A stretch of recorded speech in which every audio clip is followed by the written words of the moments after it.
So I just want to show the camera, turn around. He's got a Bernie pin on here. So talk to me about Bernie Sanders. What about him has you supporting him? I'm a veteran, and no one knows the toll that the war takes on humans. I can't imagine. Where did you serve, sir? Vietnam. I can't imagine these young men serving 5, 6, 7 tours, the problems that we're going to have once it get implemented into their system. I'm a student at the University of South Carolina, senior public relations major. I'm on the young leadership committee for Bernie Sanders. So what about Senator Sanders' message speaks to you and your students? Personally, I think for him speaking about oppressed people in our country, people that have been forgotten, that resonates well with me. And for me, in my personality, what I want to do in my life, I want to help others grow, whether that's financially, educational, so many different aspects. And I think Senator Sanders does that. I'm from what do you call a low-income family. My father had a second-grade education, my mother third or fourth. And obviously they wasn't skilled domestic workers and laborers, and it was 5 of us, and we went many days without the necessary things. I went to the doctor once. The second time I was in the doctor's office is when I went to the military. Listen, there's enough in this country for all of us. It's just a matter of being sensible and not being greedy. And that has to change. And that Bernie takes such a great stand on that. He takes humanistic approach to all of the things that he proposed. In the spirit of Dr. King, also, Dr. King, before he passed, there's something that people seem to forget. He said that we're going to Washington to get our check. And what he meant by that is that African Americans have done a lot in this country, but they've been forgotten in a sense. Because you look at unemployment in South Carolina, the poverty rate for African Americans is, what, 20%? I'm from Orangeburg, South Carolina. The poverty rate in Orangeburg is 23%.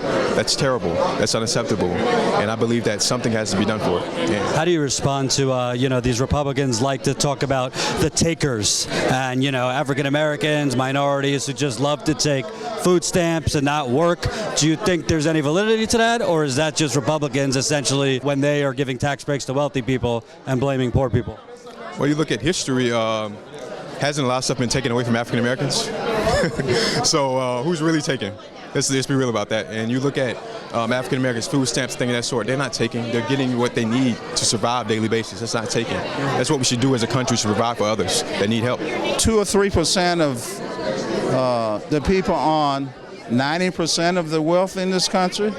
Is that a balance? Top 1% owns 90%. Yes, that's not a balance. That's totally what we fled Britain from to start a new world.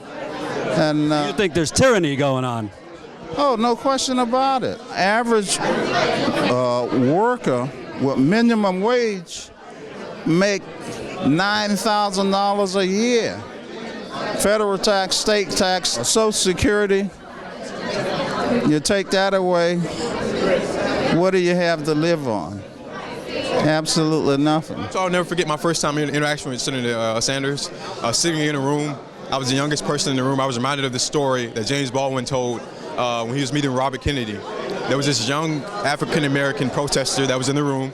Robert Kennedy had his back towards him the whole time, didn't acknowledge him. But James Baldwin said, we're civil rights leaders, we're entertainers, but this is the person you need to talk to. And I remember in that meeting, specifically Senator Sanders, there were other people talking, civil rights leaders, senators, former Congress people. He stopped them and looked at me and said, I need to hear from the young people. How old are you?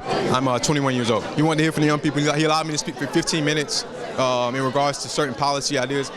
But overall, I would just say, I believe that from his time he's been in Congress and the things that he's done in the Senate and things of that sort, he's been consistent with his message. And I think consistency is very hard to find in politics.